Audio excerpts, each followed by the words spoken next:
আসসালামু আলাইকুম। আজ 27শে জুন 2026। এখন সকাল 5টা বাজে আর আমি একাই বেরিয়ে গেলাম বান্দরবানের উদ্দেশ্যে।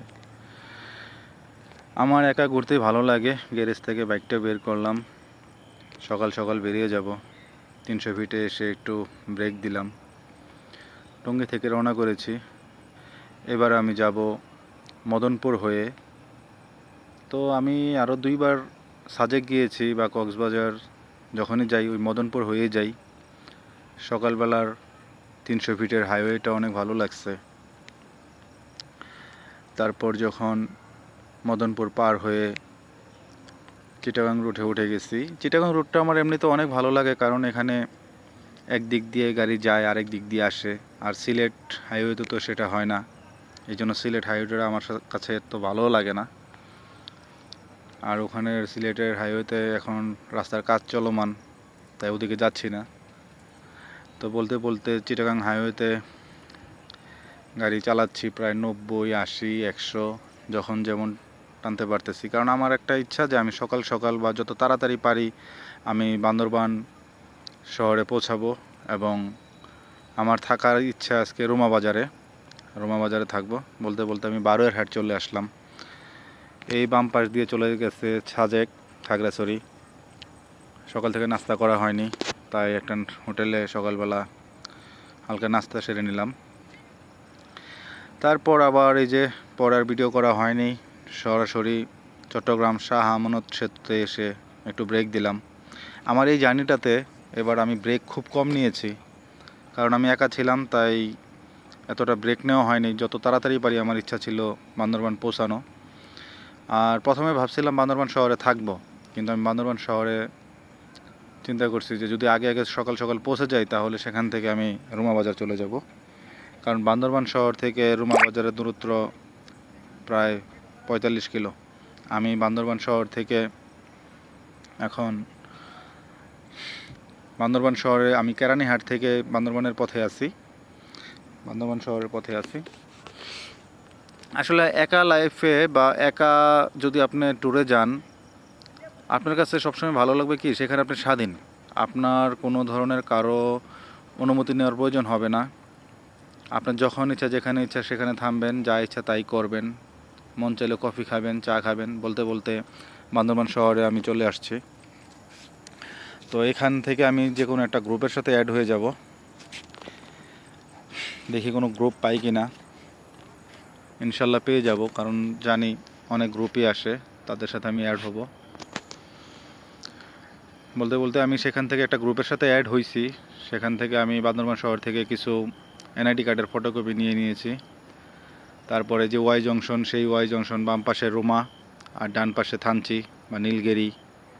এগুলা নীলগিরিতে আমি গেছি, অনেক আগেই যাওয়া হয়েছে। তো এখানে এসে যাদের সাথে অ্যাড হয়েছিলাম তাদের সাথে একটু বিরতি দিলাম। বান্দরবান শহরে পৌঁছানোর আগে আমার বাইকের সমস্যা হয়ে গেল এই রুমা বাজারে। এখানে বাইকের কাজ করালাম, লোকটা বলতেছে যে কার্বোরেটর ওয়াশ করানো লাগবে, কিন্তু আমি বান্দরবান ট্যুরের আগে আমি পুরো বাইক ফুল সার্ভিসিং করেছিলাম, কিন্তু সে বলল যে কার্বোরেটর ওয়াশ করাইতে হবে। তো কার্বোরেটর ওয়াশ করাইলাম। তারপরে এই যে রুমা বাজারে এসে আমি একটা রুম নিয়েছিলাম। মানে রুমা বাজারটা আসলে ওই আমাদের গ্রাম অঞ্চলে যেমন বাজার থাকে ঠিক তেমনই। এই যে হোটেলের ব্যালকনিতে আমি দোতলায় আছি। রুমগুলো তেমন একটা ভালো না আর কি, স্টেশনের ওই যে বোর্ডিংগুলো যেমন থাকে। আমি রুমটা নিয়েছিলাম মাত্র 400 টাকা দিয়ে। তারপরে যে রাত্রের খাবার খাওয়ার জন্য আমি আসলাম এখানের হোটেলে।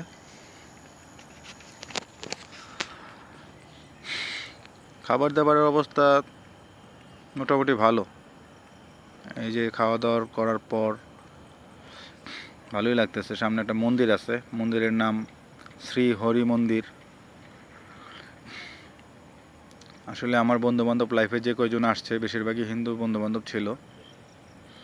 তো মন্দির দেখলে আমি আবার সেই মন্দিরগুলোকে তাদের দেবতাদের নাম জানার চেষ্টা করি যে এটা কোন দেবতার মন্দির।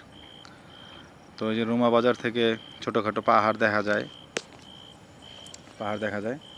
তো এখন পরের দিন সকালবেলা আমি আবার এখানেও আমি যে গতকালকে যে গাইডের সাথে আসছি সেই গাইডকে আমি হারাই ফেলাইছি, মানে মানে যে গ্রুপের সাথে আসছি সেই গ্রুপকে হারাই ফেলাইছি। তারা মনে হয় বগালেক চলে গেছিলো, আমি বান্দরবানের রোমাবাজারই ছিলাম। তো এখান থেকে আমি যে কোনো একটা গ্রুপের সাথে অ্যাড হব। আর আমি গাইড অফিসে গিয়ে অলরেডি যোগাযোগ করছি যে ভাই আমাকে যে কোনো একটা গ্রুপের সাথে অ্যাড করে দেন। তো বলতে বলতে আমি গাড়িটা আবার সকালবেলা একটু ট্রায়াল দিলাম, দেখলাম গাড়ি আবার সমস্যা। এখন 1 নম্বর গিয়ারও গাড়ি, 2 নম্বর গিয়ারও গাড়ি বন্ধ হয়ে যাচ্ছে, গাড়ি শুধু ধাক্কাচ্ছে আর ধাক্কাচ্ছে। তো সকাল 6টার সময় আমি আবার সেই গ্যারেজে আসলাম। সেই গ্যারেজে সেই আগের লোকটা ছিল না, আরেকটা লোক ছিল, তাকে দিয়ে গাড়িটা আবার কাজ করালাম। সে মোটামুটি এবার কাজ করে দিল। আবার এর মধ্যে বৃষ্টি চলে আসছে, বৃষ্টির মধ্যেই আমার গাড়িটার কাজ চলতেছিল।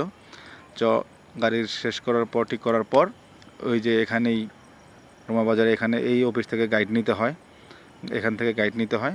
তো গাইড নিয়ে আমরা চলে আসছি একটা গ্রুপের সাথে বগালেক চলে আসলাম। আসলে এই বগালেক শুধু এতদিন ইউটিউবে দেখি, অন্যের ভিডিও দেখি, নিজের চোখে দেখলাম। আর বগালেক আসতে মোটামুটি কিছু ডাউনহিল পড়ছে, মানে পাহাড়গুলো আমার কাছে খুব ভালো লাগছে, কটেজগুলো ভালো লাগছে। আসলে যদি আমি আমার পরিচিত ভাই বাদার নিয়ে যেতাম তাহলে আমি এখানে থেকে যেতাম যে কোনো একটা রুমে, কারণ আমি যেহেতু একা আছি, আমার প্ল্যানিং আছে আমি কেওক্রাডং, সুংসাংপাড়া, বগালেক এগুলো শেষ করে আমি আজকেই বান্দরবান শহরে চলে যাব এবং বান্দরবান শহরে গিয়ে রাত্রি যাপন করব।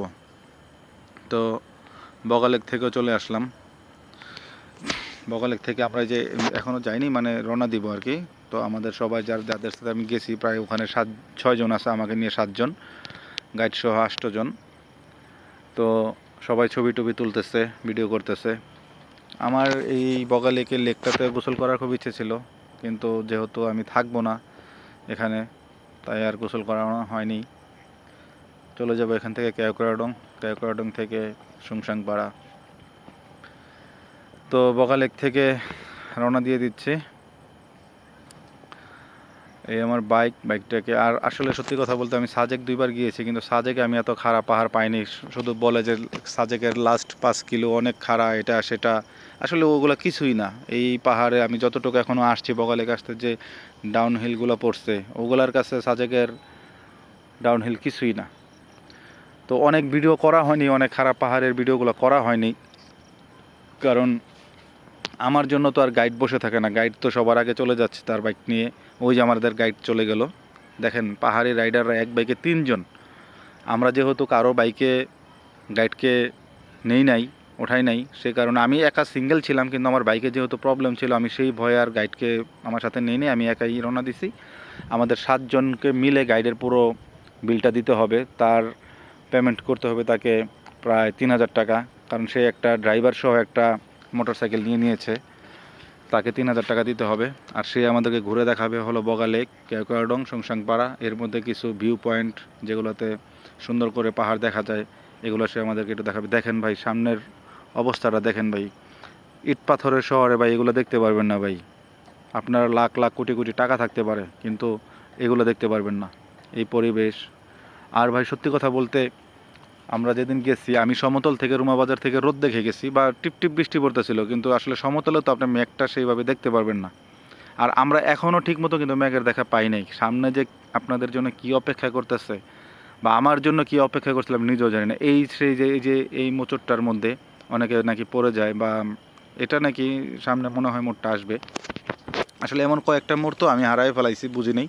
আসলে আমার কাছে তেমন মনেই হয় না যে এই মোড়গুলো অনেক ডেঞ্জারাস, কিন্তু আমার প্রথমে ভয় লাগছে। আমি অনেক জার্নি করছি, রাইড করছি, কিন্তু এত ভয় লাগে নাই। এখানে আমরা একটা পাড়াতে দাঁড়ালাম, এখানে যে কচি ডাব দেখলাম, ডাব খাওয়ার খুব ইচ্ছে ছিল, কিন্তু দাও খুঁজে পাচ্ছিলাম না, তাই ডাব খাওয়া হয় নাই। 2 লিটার তেল নিলাম আমি 400 টাকা দিয়ে।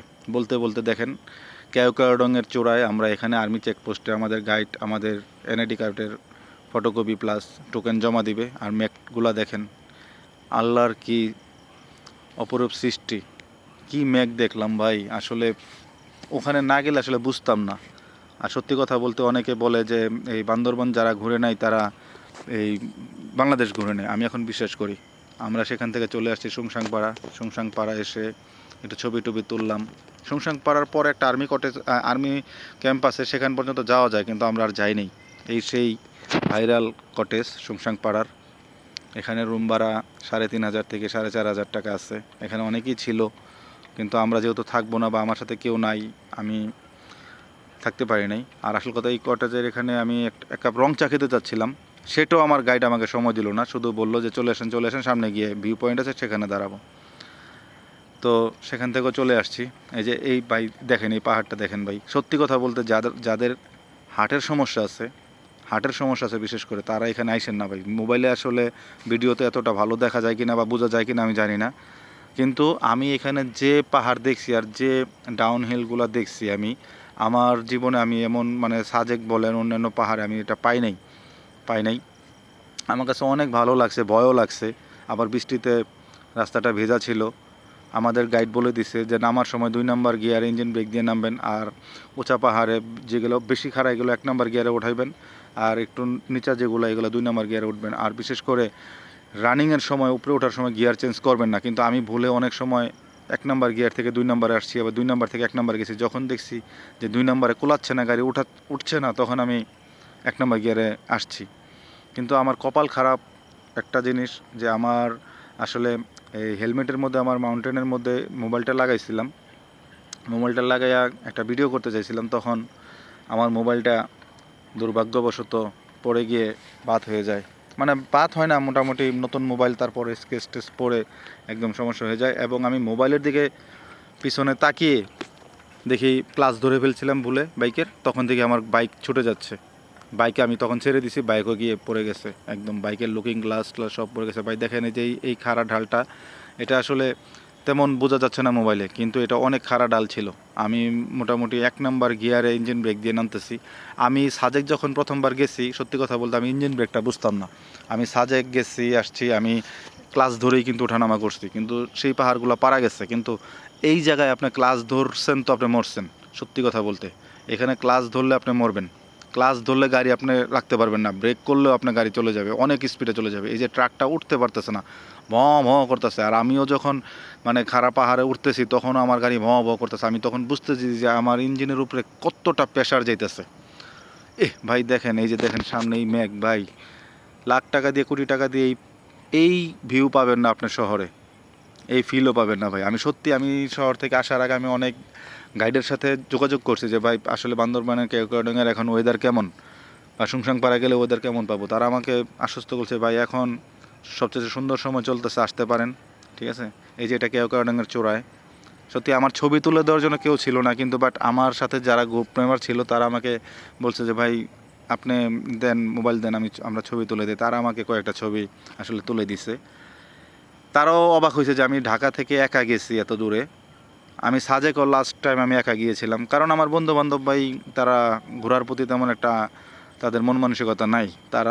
তারা অন্যদিকে মন মানসিকতা, তাদের ভালো লাগে অন্য জিনিস। তাদেরকে কিছু বোতল ধরাইয়া দিলে তারা খুব খুশি, ওগুলা তারা খুব ভালো খাইতে পারে, ওগুলা খাবে। আর খাওয়া অবস্থায় মনে করেন পাহাড় জয় করবে, সমুদ্র জয় করবে, সব কিছু, কিন্তু নেশা শেষ তাদের হুঁশ ফিরে আসে। ভাই দেখেন এটার কি অবস্থা। আপনারা কি মনে করতেছেন যে এটা কুয়াশা বা শীতের দিন কুয়াশা সকালবেলা ভোরবেলা? না ভাই, এটা দুপুরবেলা মোটামুটি, এখন 1-1:30 বাজে। দেখেন অবস্থা, মেঘের জন্য সামনের পাহাড়গুলো দেখা যাচ্ছে না। আমাদের গাইড বললো যে এটা মাটির রাস্তা দিয়ে একটু উপরে ওঠেন, ভালো একটা ভিউ পয়েন্ট পাবেন, মানে পিচ্ছিল।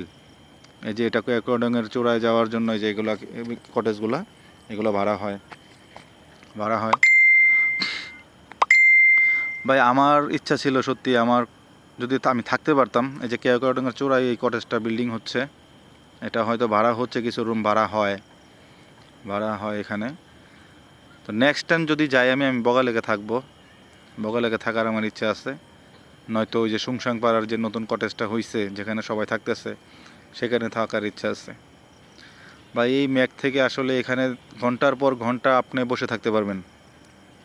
আমার সারা শরীর ভিজে গিয়েছিল, তারপর আমার মনে হচ্ছে না যে আমার শরীরে কোনো কিছু আছে, মানে পানিতে যে আমার সারা শরীর ভিজা, কাপড় চোপড় সব ভিজা, তারপর আমি ফিল করি নাই। আমার কাছে মনে হয়েছে যে আমি কোথায় আসছি, মানে মেঘ আমার সামনে দিয়ে ভেসে যাচ্ছে, আমি এটা দেখছি ভাই সত্যি। তারপর এগুলো দেখার পর আমরা ফিরে আসি। তারপর দেখি আস্তে আস্তে দেখি যে আমরা মেঘ থেকে বেরিয়ে গেছি, মানে সমতলের দিকে আস্তে আস্তে এগোচ্ছি। তো আমাদের গাইড আমাদেরকে 2টা জায়গায়, আমার আফসোস 2টা জায়গায় আমাদেরকে একটু বিরতি দেয় নাই। সেটা হলো মুনলাই পাড়া আর দার্জিলিং পাড়া, এই 2টা জায়গাতে আমি বিরতি পাই নাই। এই আমার মোবাইল ভাঙার সেই ভিডিও, এই দেখেন, এই যে মোবাইলটা ভাঙলো ভাই, মোবাইলটা পড়ে একদম ভাই। আর আমি মোবাইলের দিকে তাকায়, মোবাইল কিন্তু পড়ে রয়েছে, আমার বাইক কিন্তু আমি নিয়ে চলে যাচ্ছি। বাইক মোটামুটি 100-150 গজ দূরে যাওয়ার পর আমি বাইক মনের ভুলে ক্লাস করে ফেলছি এবং বাইকটাও তখন পড়ে গেছে। তখন আমার সামনে যে আমার গ্রুপের একটা বাইক ছিল, তারা দুজন ছিল, তারা আবার ঢাকার বাড্ডা থেকে গেছে, তারা এসে আমার বাইকটাকে উঠাইছে। আমার বাইকের টাঙ্কি থেকে তেল পড়ে একদম অবস্থা খারাপ, লুকিং গ্লাসটাও পুরো ভেঙে গেছে। তো পরে মনের দুঃখে আর কোনো ভিডিও টিডিও করি নাই। তো বান্দরবান শহরে আমি তাদের সাথে বিদায় টিদায় নিয়ে দুপুরে খাবার খেয়ে রুমা বাজার থেকে আমি চলে আসছি বান্দরবান শহরে। এই সন্ধ্যার দিকে বান্দরবান শহরে আমি ঘুরে বেড়াচ্ছি। তো মোবাইলটা একটা দোকানে নিয়ে গিয়েছিলাম, সেখানের কাহিনী ভাই অন্যরকম। আমার সাথে যে কাহিনী হয়েছে সেটা ভাই আমি আর এখানে বলতে চাই না। এই বান্দরবান শহরের এই হোটেলটাতে আমি রাত্রে ছিলাম। আর এই যে সকালবেলা বেরিয়ে গেছি টঙ্গীর উদ্দেশ্যে, মানে গাজীপুরের উদ্দেশ্যে, সেই বৌদ্ধ মন্দির বা স্বর্ণ মন্দির যেটাকেই বলেন। আমি আসলে বারবার ছুটে যাব এখানে আমাকে কেউ থামাতে পারবে না। আমার কাউকে দরকার নেই, কাউকে কোনো প্রয়োজন নেই, আমার সঙ্গী সাথী কারো দরকার নেই। আমার সঙ্গে আমি একা নিজেকে যে ভালোবাসতে পারে সে সবাইকে ভালোবাসতে পারে। ঠিক আছে, নেক্সট টাইম আবার আমি এবার রুমা বাজার গিয়েছি বা এই যে কেওক্রাডং সংসাংপাড়া, নেক্সট টাইম আমার ইচ্ছা আছে আমি থানচির দিকে যাব। এই হাইওয়েতে আমি রেস্টুরেন্টের সামনে এখানে বসে রং চা খাচ্ছি হাইওয়েতে। আমি আসার সময় অনেক